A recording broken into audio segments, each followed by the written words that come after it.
सभी को नमस्ते।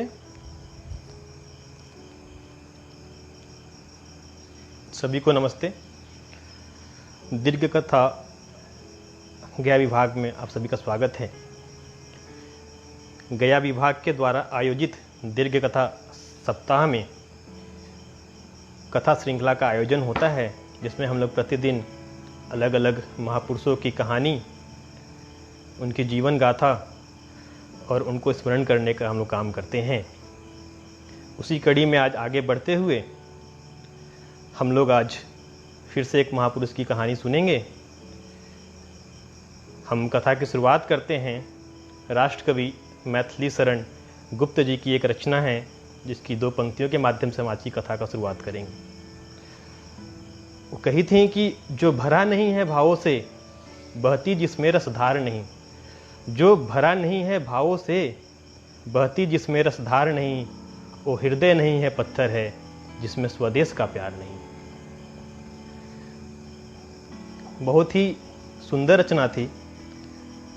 जीवन में आदमी इंसान बहुत कुछ हासिल कर लेता है, लेकिन अगर स्वदेश प्रेम ना हो, देश प्रेम ना हो, तो सब कुछ धरा का धरा रह जाता है, अधूरा रह जाता है। भारत देश करीब 200 वर्षों तक अंग्रेजों के अधीन था, गुलाम था। उस दौरान भारत को आज़ाद कराने के लिए हमारे समाज से ही, हमारे देश के अलग अलग वर्गों से ही कई महापुरुष आगे निकल कर आए, जो समाज का नेतृत्व, देश का नेतृत्व किए और अंग्रेजों के छक्के छुड़ाएं और देश को आज़ाद कराया। लेकिन कहा जाता है कि हर व्यक्ति एक समान नहीं होता है, हर एक व्यक्ति दूसरे व्यक्ति से भिन्न होता है। एक कार्यशैली में, विचारों में, बुद्धि में, विवेक में। ठीक उसी प्रकार हर एक महापुरुष भी एक दूसरे महापुरुष से भिन्न होते हैं। महापुरुषों की अनेक श्रेणियां होती हैं।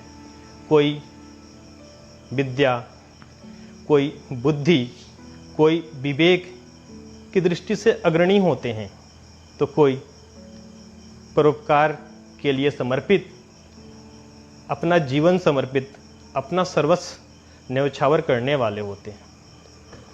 कोई धर्म कर्तव्य, तो कोई आदर्श चरित्र की दृष्टि से अनुकरणीय होते हैं, तो कोई अन्याय के प्रतिकार, तो निर्बल समाज की रक्षा करने के लिए खुद को बलिदान कर देते हैं।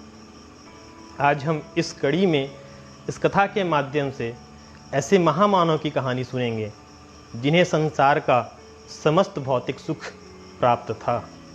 यूँ कहे उन्हें विरासत में मिला था, जिन्हें उच्च विद्या, बुद्धि, पद, पारिवारिक सुख, सम्मान, पद प्रतिष्ठा सब कुछ प्राप्त था। अनेक माननीय और उच्च पद प्रतिष्ठा सम्मत जीवन बिताने की उनके अंदर हुनर भी था इन सब का। लेकिन फिर भी इस रास्ते पे न जाकर इन सब का त्याग करते हुए उन्होंने ऐसा राह अपनाया जहाँ पर पग पग में कांटे थे। वो रास्ता बहुत ही कठिनाइयों भरा था। ऐसे त्याग का राह अपनाकर उन्होंने समाज में एक आदर्श स्थापित किया, जिससे आज भी समाज, वर्तमान में भी खासकर युवा वर्ग उनका स्मरण करता है, उनसे प्रेरणा लेता है और उनसे प्रेरित होकर अपने जीवन का मार्ग प्रशस्त करता है। किसी ने सच ही कहा है कि वास्तविक प्रचार उपदेशों, व्याख्यानों, भाषणों में नहीं होता। वास्तविक प्रचार क्रिया रूपी कार्यों में होता है। अगर आप जो उपदेशों में बताते हैं, वक्तव्य में बताते हैं, उसको ज़मीन पे उतारने में सक्षम नहीं होते हैं, तो सबका सब व्यर्थ हो जाता है। साधारण व्यक्ति को असाधारण बनाने की क्षमता रखने वाले इस महापुरुष को हम इस महापुरुष को हम सत नमन करते हैं। हम उनके बारे में चंद पंक्तियों के माध्यम से उनका स्मरण करेंगे। परमवीर निर्भीक निडर, परमवीर निर्भीक निडर, पूजा जिनकी होती घर घर। भारत माँ के सच्चे सपूत है सुभाष चंद्र बोस अमर। सन 1897। सन 1897 नेताजी महान थे जन्मे, कटक उड़ीसा की धरती पर 23 जनवरी की शुभ बेला में। देशभक्तों के देशभक्त दुरन देश थे अति सशक्त, नारा जय हिंद का देकर बोले, आज़ादी दूंगा तुम देना रक्त, आज़ादी दूंगा तुम देना रक्त। आज़ादी की लड़ी लड़ाई आज़ाद हिंद फौज बनाई, आज़ादी की लड़ी लड़ाई आज़ाद हिंद फौज बनाई। जन जन को आगे ले गए, तरुणाई को दिशा दिखाई। अन्याय कभी ना सहना है, सुलह न उससे करना है। अपराध है ऐसा कुछ करना, नेताजी का है ये कहना। अपराध है ऐसा कुछ करना, नेताजी का है ये कहना। 23 जनवरी 1897 ऐतिहासिक दिन इसे कह सकते हैं। 23 जनवरी 1897 का सायंकाल कटक वासियों के लिए ही नहीं, संपूर्ण भारतीयों के लिए एक महत्वपूर्ण सायंकाल था। जब एक महापुरुष ने भारत की पावन भूमि में जन्म लिया। ये महापुरुष थे नेताजी श्री सुभाष चंद्र बोस, जो कालांतर में नेताजी के नाम से प्रख्यात हुए, जिन्हें हम लोग अभी भी नेताजी कहकर पुकारते हैं। उनके जन्म का वर्णन करते हुए सुख्यात कवि श्री कृष्ण सरल ने लिखा था, उद्वेलित सागर से उठे वडवागी ज्यों, उद्वेलित सागर से उठे वडवागरी ज्यों, रश्मि चीर उठे जैसे तमिश्र का। जन्मे थे भारत की भूमि में सुभाष तुम, घोर अंधकार में अनंत ज्योति पुत्र से जन्म था तुम्हारा। किसने सोचा था कि यह नया सा सुकुमार शिशु माँ प्रभा देवी की गोद में खेलता हुआ एक दिन महान क्रांतिवीर कहलाएगा। या कि कहें कि क्रांति जन्मी थी, रश्मि चीर उठे वक्ष जैसे तमिश्र का। जन्मे थे तुम ऐसे जैसे मिला हो नया जन्म हमें, पौरुष पराक्रम का अर्थ मिला देश को। सुभाष चंद्र बोस का जन्म हो चुका था और एक अलग ही रचना खड़ी होने वाली थी देश में अंग्रेजों के विरुद्ध, लेकिन इसकी जरा भी किसी को हनक भी नहीं था कि ऐसा कुछ होने को है। सुभाष चंद्र बोस के जन्म के समय स्थितियां बहुत ही खराब थीं, यूँ कहें कि विपरीत थीं। हम लोग चाहकर भी उस चीज़ को स्मरण नहीं कर सकते हैं। हम लोग उसको सोच के रूह कांप उठती हैं कि जो स्थितियां रही थी उस समय, राजनीतिक और सामाजिक परिस्थिति काफ़ी भिन्न थी अभी से। चारों ओर अंग्रेजों का वर्चस्व था, घोर अंधेरा छाया हुआ था, भारत गुलामी की जंजीरों में बंधा हुआ था, समाज में आत्मविस्मृति परवान पे चढ़ रहा था। लोग खुद को भूल गए थे, अपनी सभ्यता को भूल गए थे, अपनी संस्कृति को भूल गए थे, वे कौन हैं भूल गए थे, और उन्हें अंग्रेजों के बताए गए मार्ग ही सही लग रहे थे कि जो अंग्रेज कह रहे हैं वही सही हो रहा है, और लोग अंग्रेजों के बताए गए मार्ग पर चल पड़े थे। पढ़े लिखे भारतीयों के मन में एक ही भावना काम कर रही थी कि अंग्रेज भारतीयों से हर दृष्टि में श्रेष्ठ है। इस कारण वे 7 समुद्र पार करके एक छोटे से देश इंग्लैंड से भारत आकर हमारे ऊपर शासन करने में समर्थ हुए। अगर हम उनका सभी कुछ अपना लेते हैं तो हम भी उन्हीं के समान प्रबुद्ध और गौरवशाली बन सकते हैं। ऐसा सोच उस समय का शिक्षित समाज का हो गया था। श्री राजा राम मोहन राय का ब्रह्म समाज भी इस दिशा में बढ़ चढ़कर कार्य कर रहा था। इस स्थिति के साथ साथ देश में एक ऐसा भी वर्ग था जो इस पाश्चात्य रीति रिवाज, इस पाश्चात्य सभ्यता, इस पाश्चात्य संस्कृति से घृणा करता था और उसका विरोध करता था। अपने भारतीय सभ्यता संस्कृति में कट्टरता पूर्वक अटूट निष्ठा रखता था। पढ़े लिखे पुरुषों, खासकर विशेष वैसे वर्ग जो ज़्यादा शिक्षित मानते थे अपने आप को, वे इस पाश्चात्य वायुमंडल में ढल चुके थे और उन्हें यही सच्चाई नजर आता था कि जो अंग्रेज दिखा रहे हैं यही सच्चाई है, यही जीवन का मार्ग है, यही सुख प्राप्ति का मार्ग है। वहीं दूसरी ओर हमारे ही समाज की, हमारे देश की महिलाएं, उनका सोच पुरुषों की अपेक्षा काफ़ी भिन्न था। वो अपनी सभ्यता में, संस्कृति में, धर्म में, हिंदू देवी देवताओं में, ईश्वर में कट्टरता पूर्वक अटूट विश्वास रखती थीं, श्रद्धा रखती थीं। यही स्थिति नेताजी के परिवार का भी था। एक ओर नेताजी के पिता श्री राय बहादुर जानकीनाथ बसु चाहते थे कि सुभाष अंग्रेजी रहन सहन, अंग्रेजी रीति रिवाज, अंग्रेजी शिक्षा अपनाए तथा इंग्लैंड जाकर उच्च शिक्षा प्राप्त करे और वह अंग्रेजी सरकार के यहाँ बड़ा अधिकारी बने और उनके लिए कार्य करे। दूसरी ओर नेताजी की माताजी का सोच काफ़ी भिन्न था। वो इनके पिताजी के मार्ग पे नहीं थीं, वो अलग ही सोचती थीं। वो नेताजी को हिंदू संस्कृति, सभ्यता, धर्म की, ईश्वर में पूर्ण विश्वास की, आस्था की कट्टरता पूर्वक उनका मार्गदर्शन करती थी, उनको शिक्षा देती थी। परिस्थितियां बहुत विपरीत थीं। अलग अलग क्रांतिकारी, बलिदानी योद्धा देश के लिए आगे आ चुके थे, देश के लिए लड़ रहे थे। उनकी माताजी नेताजी को उन बलिदानियों का, उन स्वतंत्रता सेनानियों का, उन योद्धाओं का, रामकृष्ण परमहंस का, स्वामी विवेकानंद का स्मरण कराती थीं और सुभाष का मार्गदर्शन करती थीं और उनके अंदर देशभक्ति जागृत करती थीं।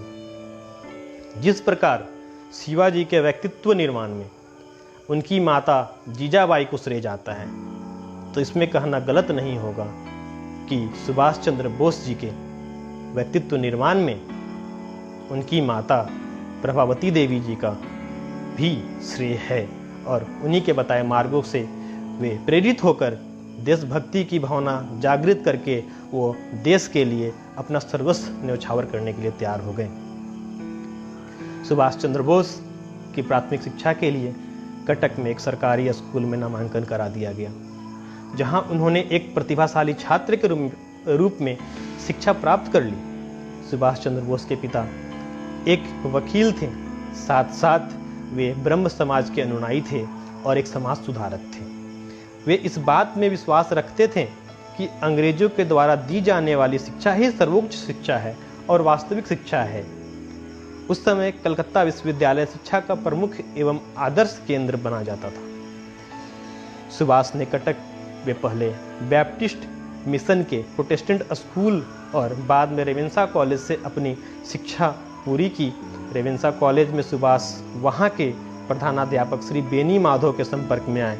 श्री बेनी माधव जी ने सुभाष को अपना विशिष्ट शिष्य बनाया और उनका मार्गदर्शन किया। देशभक्ति की भावनाओं से उन्हें ओत-प्रोत किया और नेताजी को और भी प्रखर बना दिया।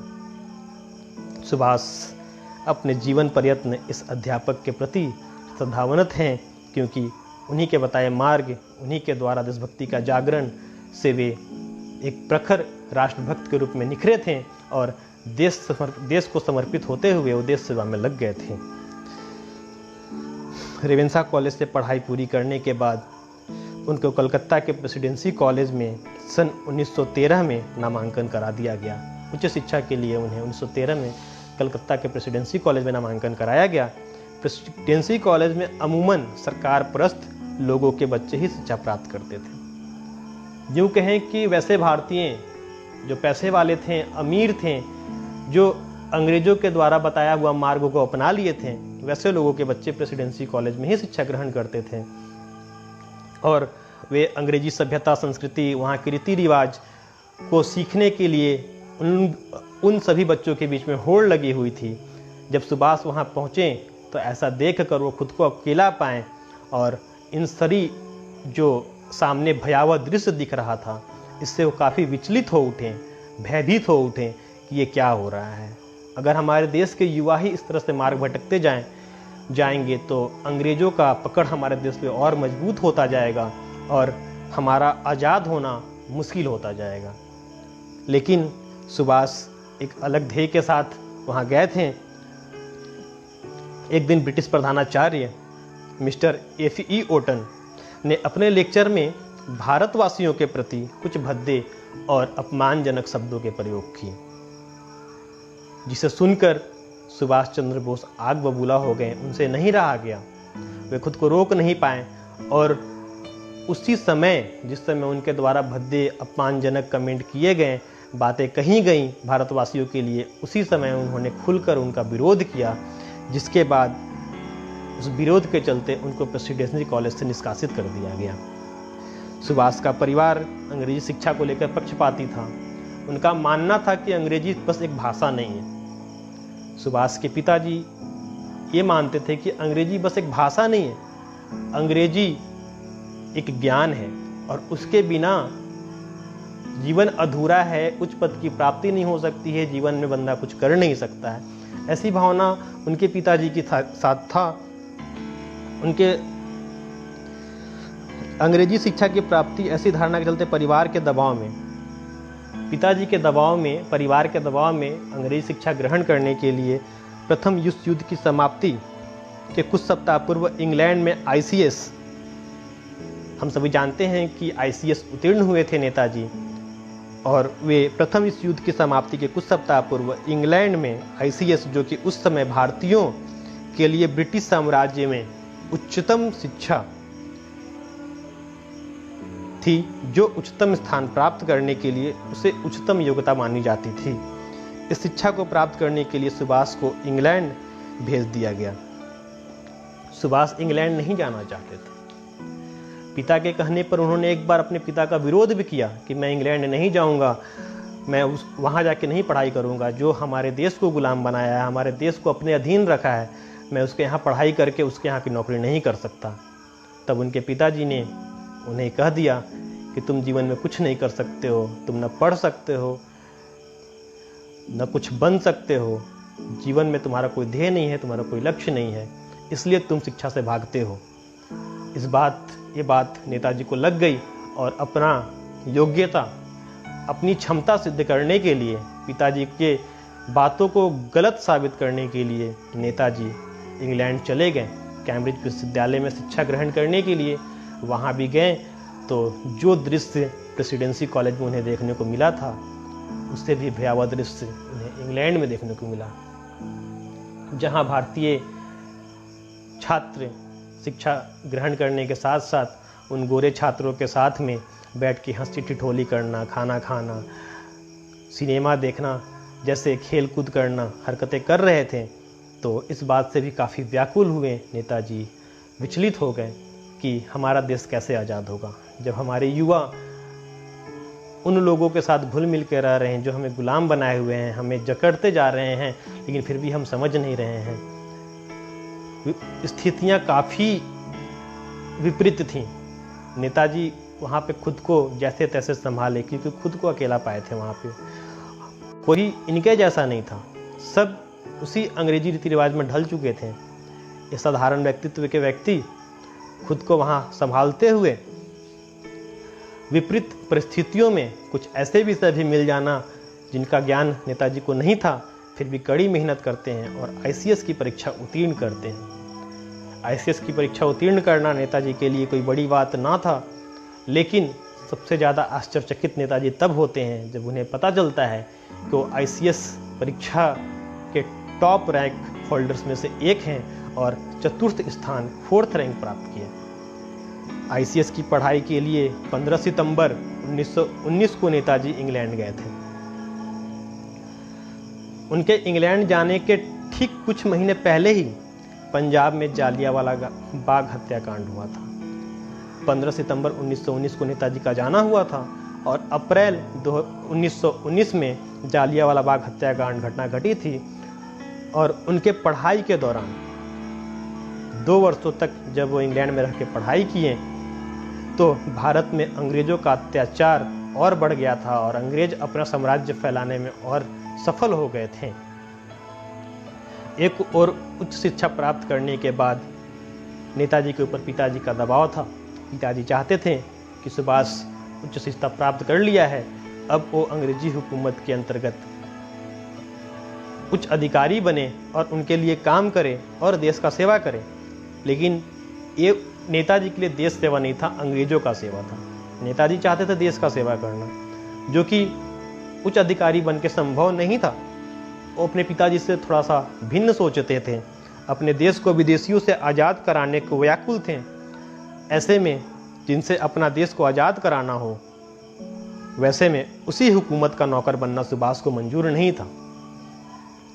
इंग्लैंड में अपनी पढ़ाई के दौरान 2 वर्षों तक बीच बीच में सुभाष अपनी माताजी को पत्र लिखते रहते थे।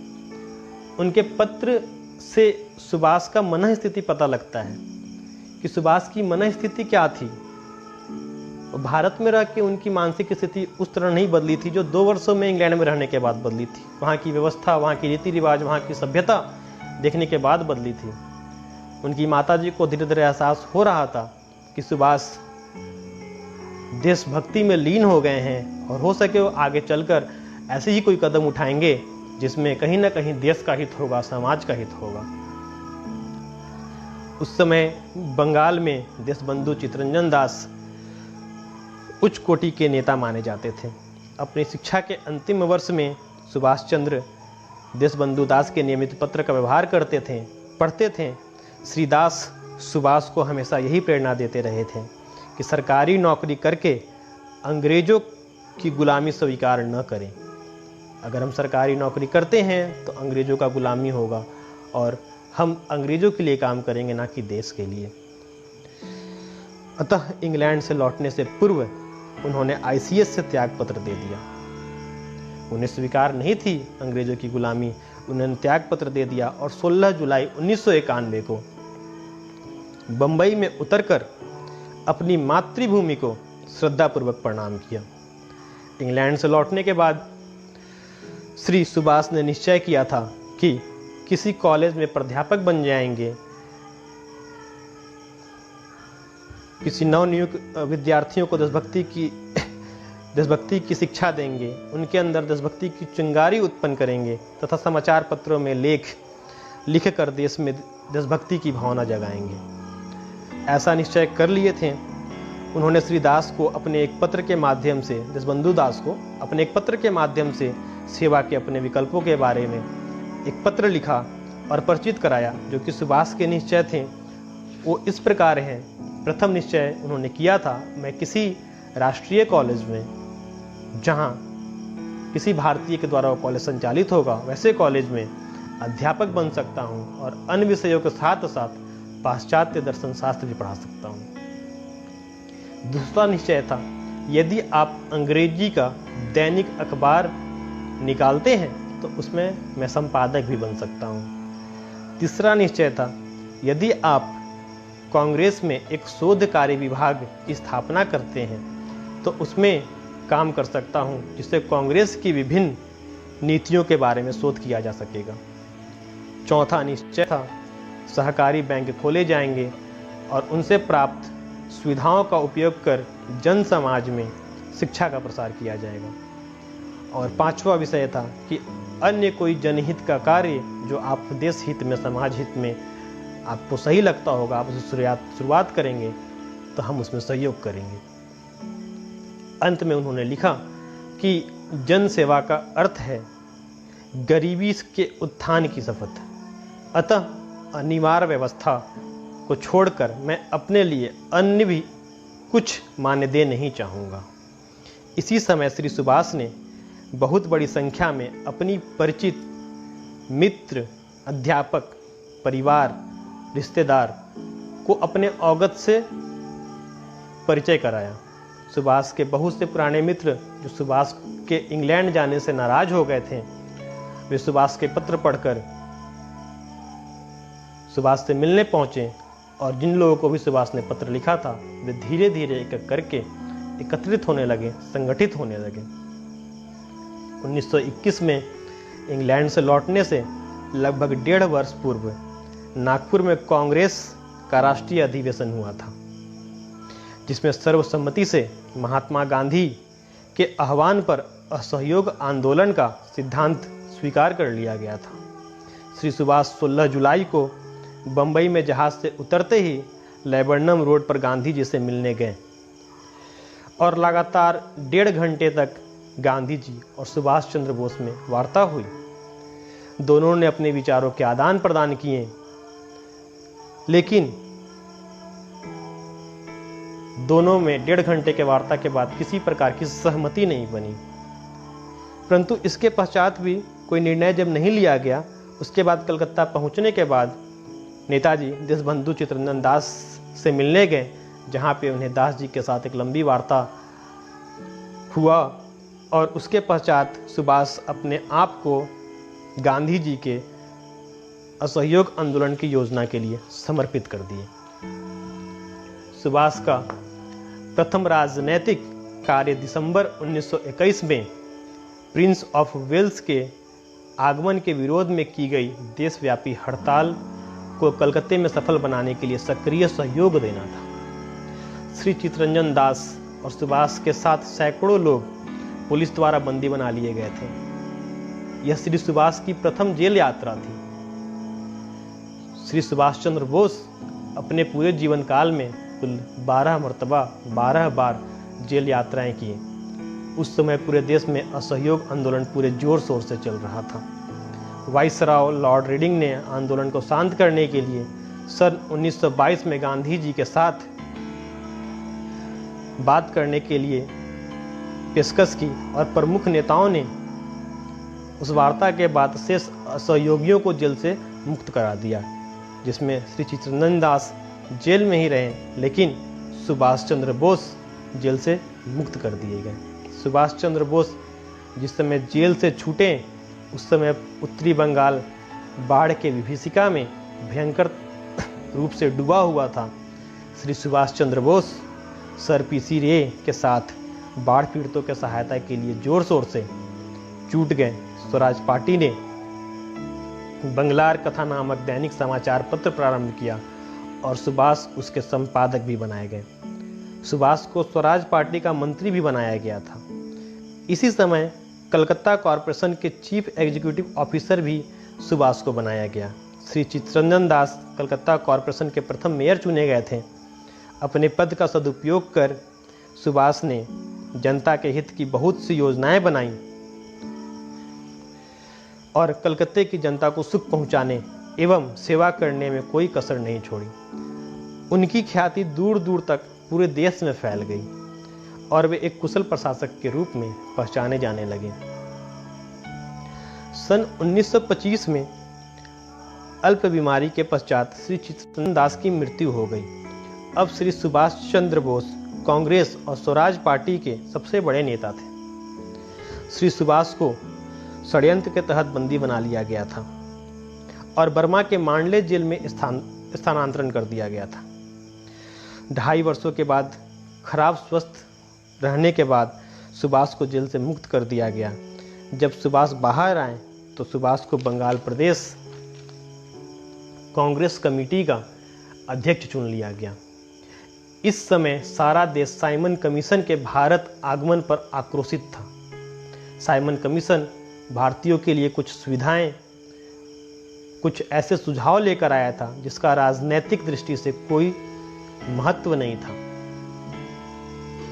गांधी जी ने साइमन कमीशन को बैकआउट का आह्वान किया तथा सारा देश साइमन कमीशन वापस जाओ के नारे से गूंज उठा। जब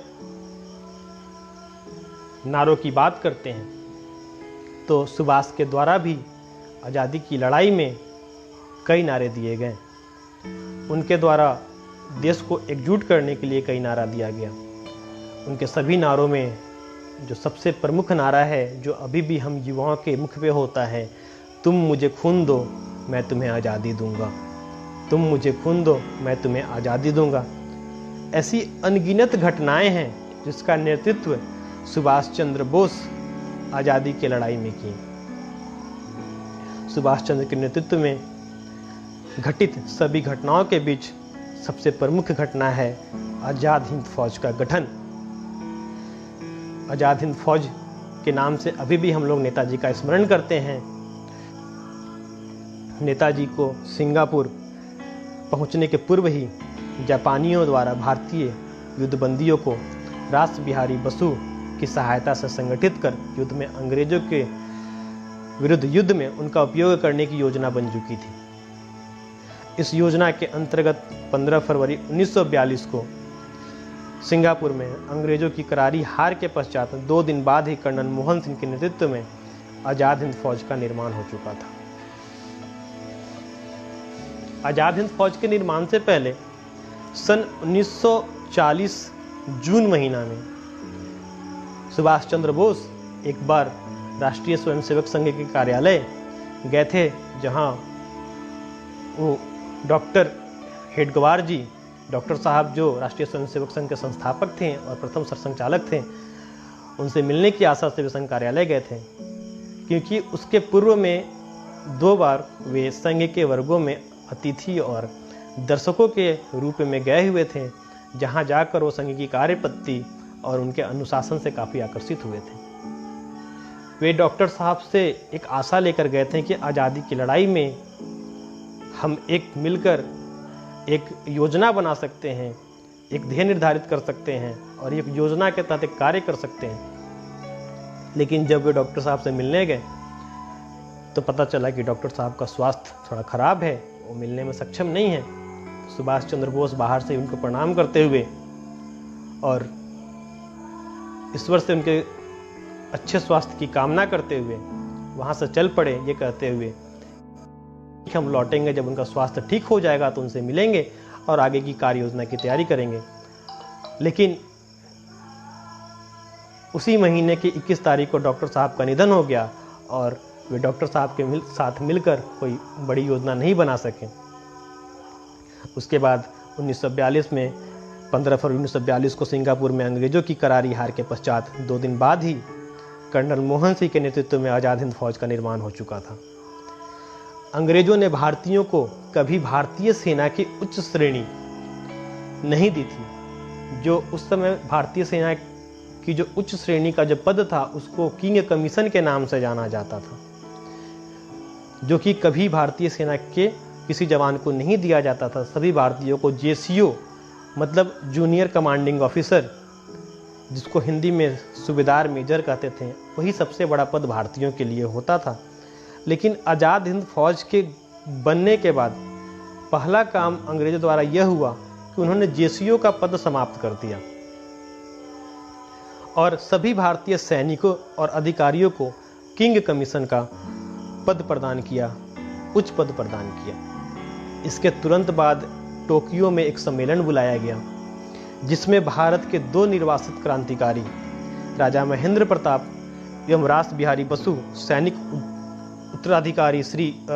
अधिकारी श्री मोहन सिंह, मोहम्मद अकरम खान तथा लेफ्टिनेंट कर्नल निरंजन सिंह गिल, नागरिकों के प्रतिनिधि के नाते श्री पीके मेनन, एन राघवन, एससी गुहा, एनके अय्यर, मलाया के प्रमुख वकील स्वामी सत्यानंद पुरी, जो कि भारतीय सांस्कृतिक केंद्र के प्रमुख थे, ये लोग 2 हवाई जहाज से टोक्यो के लिए रवाना हुए, परंतु एक हवाई जहाज रास्ते में दुर्घटनाग्रस्त हो गया, जिसमें ज्ञानी प्रीतम सिंह, स्वामी सत्यानंद पुरी जी, एनके अय्यर और मोहम्मद अकरम खान की मृत्यु हो गई। अभी तक राजा महेंद्र सिंह को सारी गतिविधियों का प्रमुख माना जाता था, परंतु कार्यावधि में जापानियों से मतभेद हो जाने के बाद उन्हें हटाकर रास बिहारी बसु को इंडियन इंडिपेंडेंस लीग का अध्यक्ष बना दिया गया। उनका और जापानियों का पूरा तालमेल था। यह सम्मेलन 28 से 31 मार्च 1942 तक श्री रास बिहारी बसु की अध्यक्षता में टोक्यो के इंपीरियल होटल में हुआ। सम्मेलन में सिंगापुर और बैंकॉक के प्रतिनिधियों के अतिरिक्त इंडोनेशिया के श्री उस्मान, हांगकांग के मलिक तथा खान भी थे। श्री एएन सहाय ने लीग के मंत्री के नाते कार्य किया और सम्मेलन में निश्चय किया गया कि मध्य पूर्व के 20 लाख भारतवासियों के हितों की सब प्रकार की सुरक्षा की जाएगी और उनके साथ सम्मानजनक व्यवहार किया जाएगा। नवगठित आज़ाद हिंद फौज को इंडियन इंडिपेंडेंस लीग के मार्गदर्शन में कार्य करना होगा। सिंगापुर, बैंकॉक तथा अन्य स्थानों के भारतीय युद्ध बंदियों को आज़ाद हिंद फौज में शीघ्र सम्मिलित किया जाएगा। नेताजी सुभाष चंद्र बोस को तुरंत यूरोप से आज़ाद हिंद फौज का नेतृत्व संभालने के लिए बुलाया गया। भारतीय सेना को शीघ्र संगठित कर उसके द्वारा बर्मा के रास्ते होकर भारत को अंग्रेजों से मुक्त कराने के लिए भारत पर आक्रमण करने का योजना बनाया गया। 5वां, सभी योजनाएं भारतीय राष्ट्रीय कांग्रेस और उसके नेताओं के प्रति श्रद्धावंत थे। इससे आगे अगली कॉन्फ्रेंस बैंकॉक में करने का निश्चय करते हुए बैठक समाप्त कर दिया गया। लेकिन जापानियों के नए सैनिक के साथ तालमेल अधिकारी कर्नल हवा क्यूरो के आते ही जापानी सरकार का व्यवहार बदलता नजर आया। इससे पूर्व के अधिकारी मेजर फूरीवारा के समय के व्यवहार से स्पष्ट परिवर्तन दिखाई पड़ने लगा। इनका व्यवहार भी ठीक उसी प्रकार लगने लगा जैसा कि जर्मनी का श्री सुभाष चंद्र बसु के साथ था। नेताजी सुभाष के मध्य पूर्व पहुंचने से ही हो रही देरी भी इसका एक प्रमुख कारण था। आज़ाद हिंद फौज के अधिकारी आपस में तालमेल नहीं बना पा रहे थे।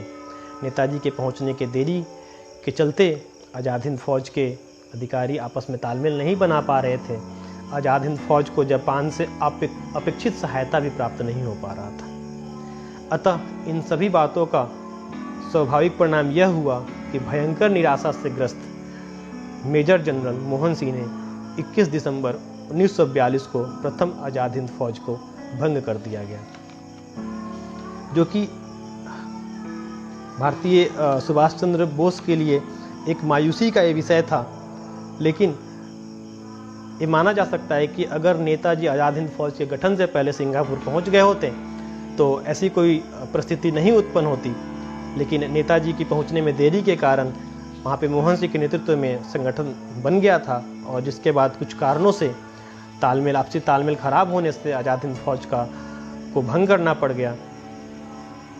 अंतरिम सरकार बनते ही नेताजी ने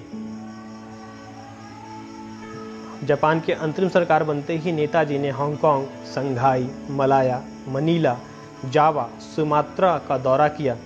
उन्होंने पूर्वी देशों के 20 लाख भारतीयों को भारत की स्वतंत्रता के लिए संगठित करने तथा तन मन धन पूर्वक सहयोग करने के लिए जनसभाएं को प्रेरित किया। जनसभाओं को प्रेरित किया। अपने जोशीले भाषणों में वे भारतीयों को विश्वास दिलाते कि वे दिन दूर नहीं जब भारत की धरती से अंग्रेजों का सत्ता का नामो निशान मिट जाएगा। वे जनता से कहते, तुम मुझे खून दो मैं तुम्हें आज़ादी दूंगा, तुम मुझे खून दो मैं तुम्हें आज़ादी दूंगा। कई जगहों उन्होंने रुपयों और सोने चांदी से भारतीयों द्वारा तौला भी गया। उपस्थित भारतीय महिलाएं भावविभोर होकर अपने जेवर उतारकर नेताजी के चरणों में समर्पित कर देती। भारतीयों के लिए नेताजी इस समय महान आशा के किरण बनकर उभरे थे और भारत के स्वतंत्रता के लिए एक भगवान से कम नहीं थे। नानाकिंग में नेताजी ने मार्शल चांग काइरोक से भी वार्ता की, सहयोग की मांग की, चीन और जापान के बीच समझौता कराने की पेशकश की, परंतु वे इसके लिए तैयार नहीं हुए।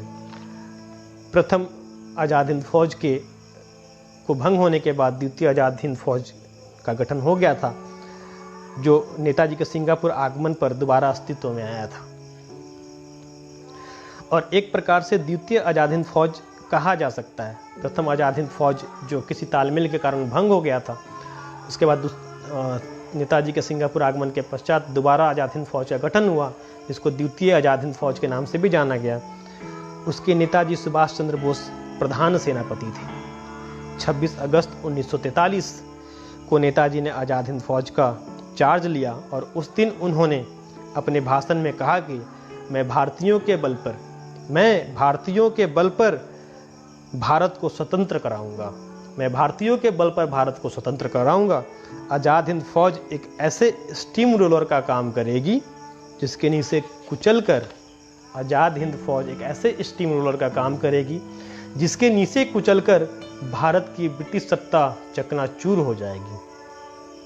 और वह दिन दूर नहीं होगा जब हम वायसराय भवन और लाल किला पर भारतीय ध्वज फहराएंगे और हमारी सेना लाल किला में परेड करेगी। इस आह्वान के साथ तो द्वितीय आज़ाद हिंद फौज का गठन करते हुए आज़ादी की लड़ाई में बढ़ गए।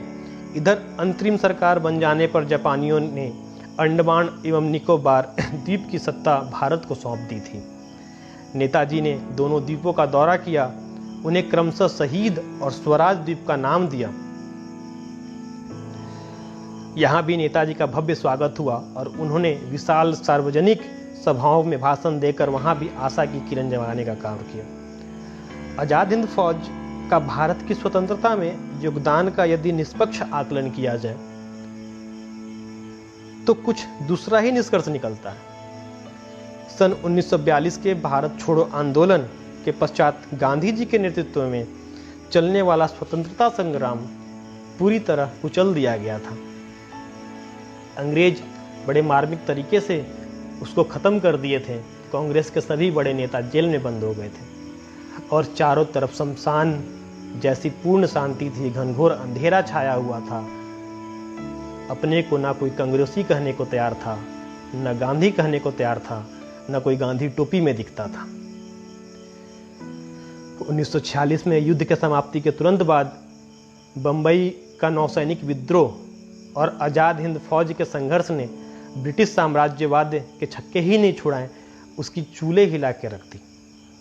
भारत की जनता गांधी जी के आंदोलन के कारण पहले ही अंग्रेजों के विरुद्ध हो चुकी थी और जब जल सेना तथा थल सेना का विद्रोह भी उनके विरुद्ध हुआ तो अंग्रेज यह सोचने पर मजबूर हो गए कि हम जिस भारतीय सेना के शौर्य, पराक्रम और स्वामी भक्ति के बल पर अन्य देशों को जीतते थे, उन सेना में भी देशभक्ति की भावना और चेतना उत्पन्न हो गई। अतः वे ब्रिटिश साम्राज्यवाद के विरुद्ध कब हथियार उठा ले इसका कोई भरोसा नहीं था। ब्रिटिश साम्राज्य भारतीय सेना से डरने लगी थी। सैनिकों ने देश प्रेम की भावना से भयभीत होकर अंग्रेज ने यही उचित समझा कि भारत को स्वतंत्र कर देना ही ठीक होगा। इस प्रकार हम देखते हैं कि आज़ाद हिंद फौज का कार्य भारत की स्वतंत्रता के 2-3 प्रमुख कारणों में से एक प्रमुखतम कारण था। यदि भारत विश्व का सही इतिहास लिखा जाए तो भारत की स्वतंत्रता के लिए आज़ाद हिंद फौज की बलिदान और नेताजी सुभाष चंद्र बसु के महान नेतृत्व को किसी भी मूल्य पर कम नहीं आंका जा सकता। है समय बड़ा तूफान प्रबल, पर्वत झुक जाया करते हैं। अक्सर दुनिया के लोग समय में चक्कर खाया करते हैं, लेकिन कुछ ऐसे होते हैं इतिहास बनाया करते हैं। ऐसे थे हमारे नेताजी। यही उसी वीर इतिहास पुरुष की अनुपम अमर कहानी है। यह उसी वीर इतिहास पुरुष की अनुपम अमर कहानी है जो रक्त कणों से लिखी गई, जिसकी जय हिंद निशानी है। प्यारा सुभाष, नेता सुभाष भारत भूखा उजियारा था, पैदा होते ही गणिकों ने जिसका भविष्य लिख डाला था। यह वीर चक्रवर्ती होगा या त्यागी होगा सन्यासी, जिसके गौरव को याद रखेंगे युगयुक्त भारतवासी। सो वही वीर नौकरशाही ने पकड़ जेल में डाला था, पर क्रुद्ध केहरी कभी नहीं फंदे में टिकने वाला था। बांधे जाते इंसान कभी तूफान न बांधे जाते हैं, बांधे जाते इंसान कभी तूफान न बांधे जाते हैं। काया जरूर बांधी जाती, बांधे न इरादे जाते हैं। वह दृढ़ प्रतिज्ञ सेनानी था जो मौका पाकर निकल गया।